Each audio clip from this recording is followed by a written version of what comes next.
Welcome to Wayne's Weird World. Try not to bump the tripod. Gus is sleeping. We've been busy doing party things, Christmas things, whatever. But some things, where's my tray? Oh, that'll do. Some things take precedence.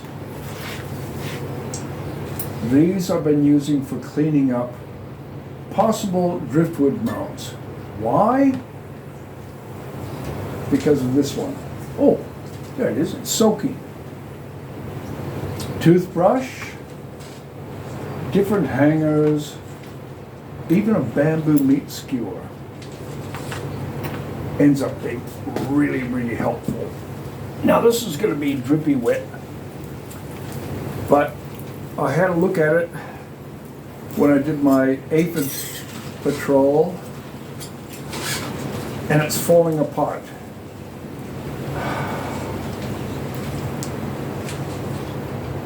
But Nara Ruby Ace Abe or A, whatever. Look at this. Yeah, it's bad.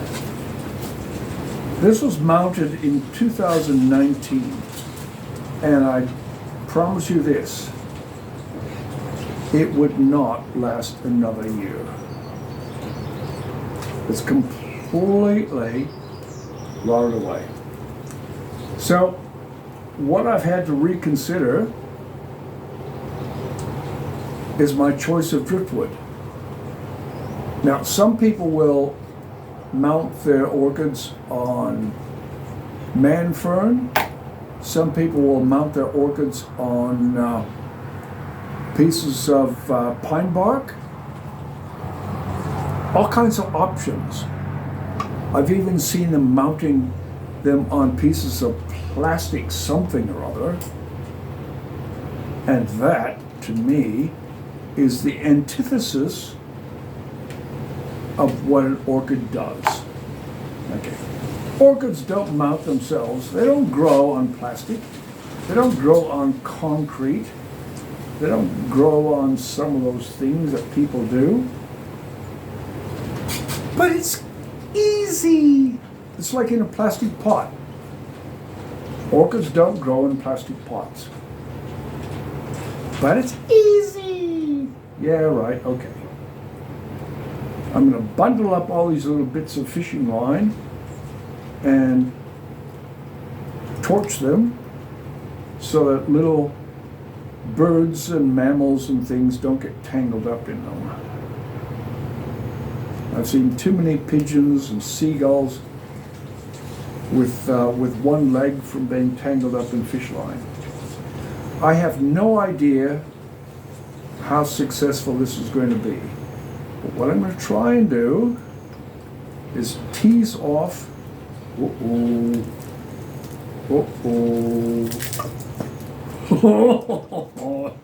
That's bad.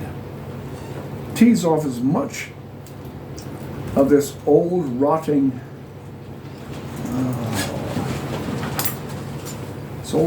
piece of wood. So I'm going to be looking for pieces of driftwood, and the stuff that I get in the lakes up in the highlands of Tasmania tend to be hardwood, where the stuff along the coast tends to be a mix of everything. And I tend to look at them from the aesthetic point of view of, oh, that's a nice pretty bit of driftwood, but it might not be very durable. I lost a little bit, but not too bad. Okay. Oh, look at inside there. Good, healthy root system. What I like about driftwood is that the roots, now there's one that had rotted, okay. There's not that many of the roots that are going to rot because of the good drainage. So If I had a good strong jet of water, I could probably wash a lot of this stuff off. But I'll cut that dry husk of a cane off. I don't know where that went. I'll clean it up later. Old, there's a few.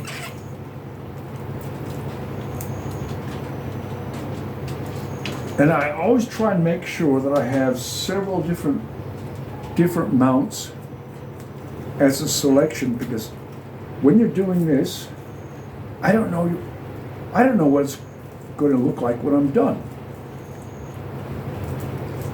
Sort of, carpenter butchering or whatever. And it's been a really windy day. Christmas parade the other day, so I'm still trying to maintain a level of Christmas spirit, happy holidays, and all the other good stuff. Yeah, right. People forget that not everybody follows a Christian tradition, so the whole idea of wishing everybody Merry Christmas doesn't always work. And then people say, you're putting everybody down by saying Happy Holidays. Okay, right. Well, I don't want to tell someone what they should and should not do. So just don't step on my toes. Don't tell me what I should and should not do. Oh, speaking of which, one of my viewers criticized me having a little tipple of whiskey. You're gonna be drunk and I am not drunk.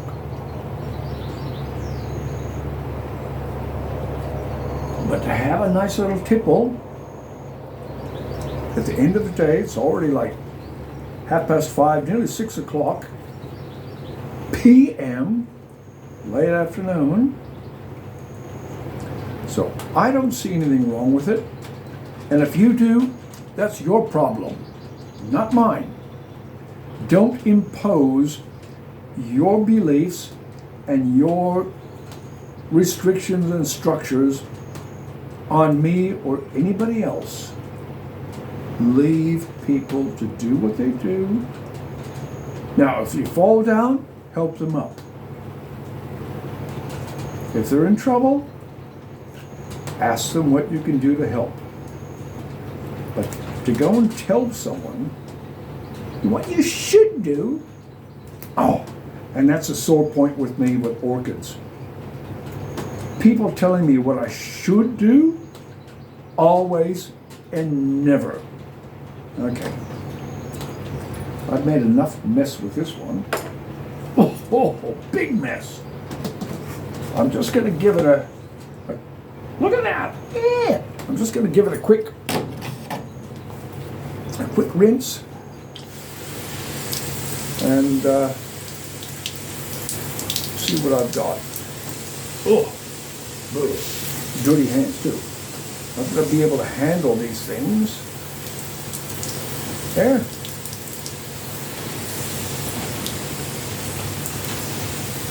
Do not do this in your kitchen.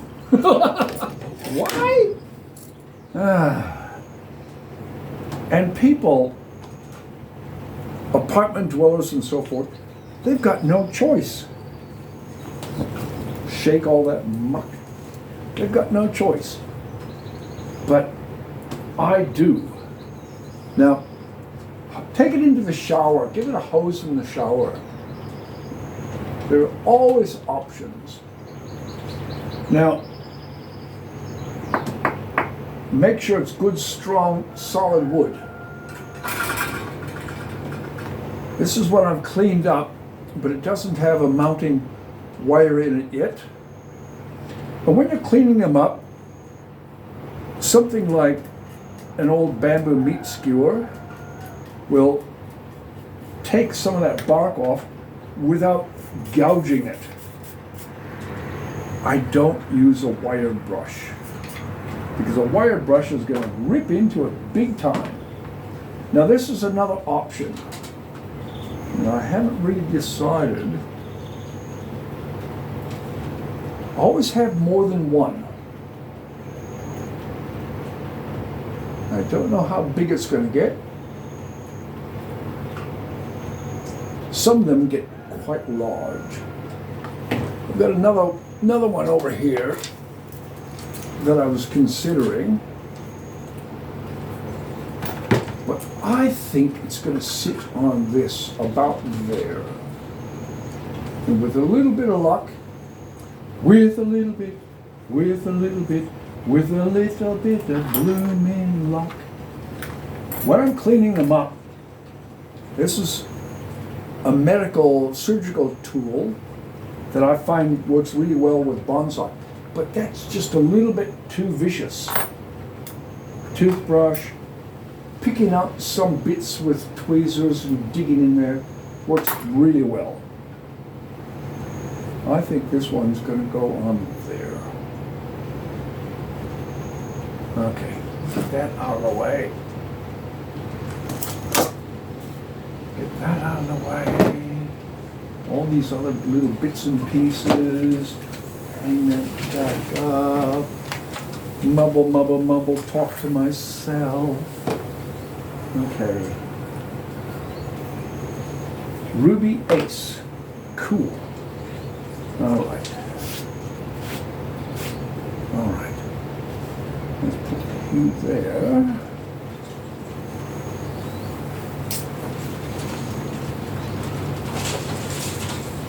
Yep, I'm going to use that one.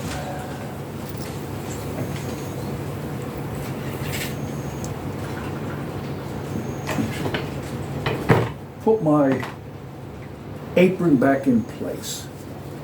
One of these days I will actually get something like an apron that sheds water so I don't get, wet jeans and whatever while I'm working.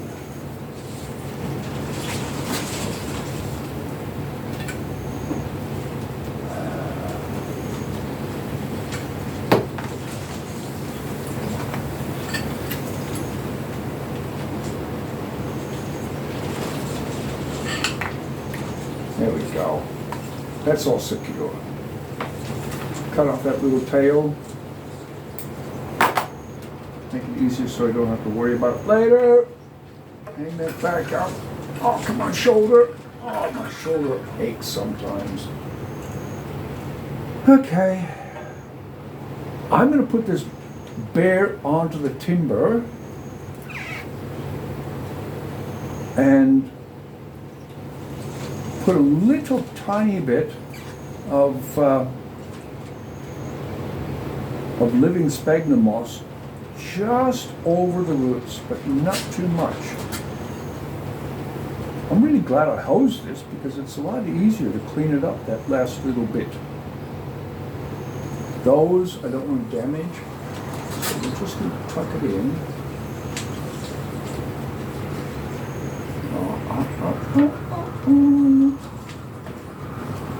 Let's get the sphagnum moss straight away.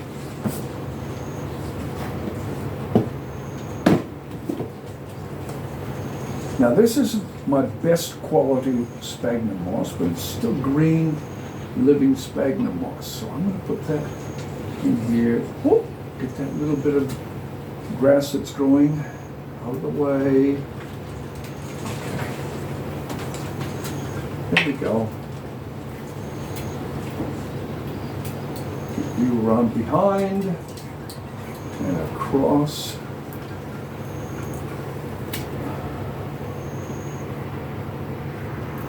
Zigzag through the canes without pinching anything. I'm going to stand up. That's better.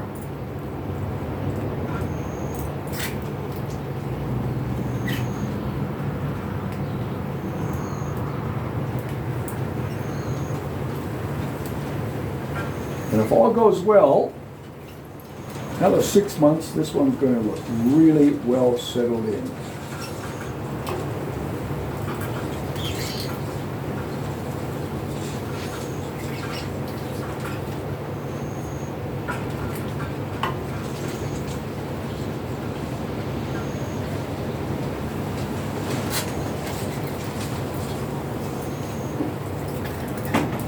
Hopefully.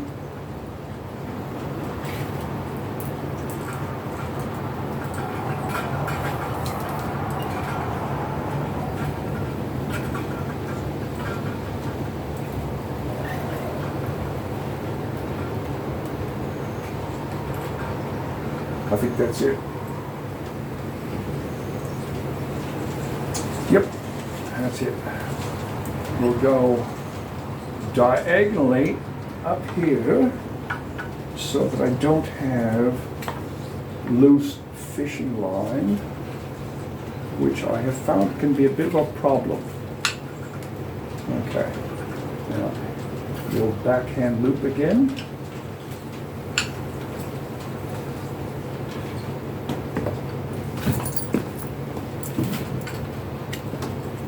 Two is enough, but I like to do 3. There we go.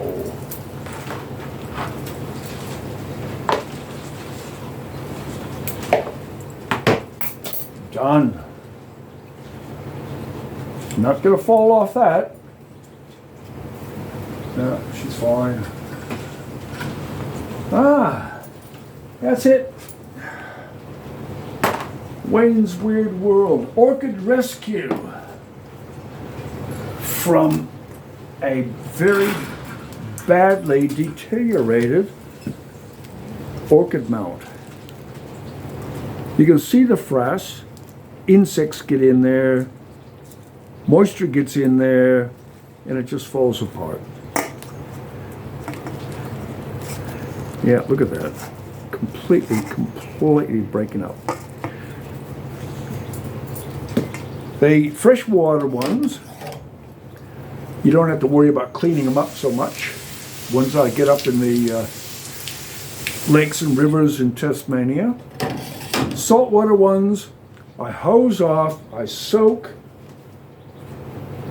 People say, oh, look out, you can't use saltwater ones. Yes, you can.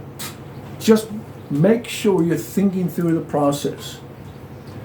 That if you can actually put your tongue on that and you taste it as salty, the orchid's not going to like it. So if you hose it, you soak it, hose it again, leave it out in the weather, it'll be fine.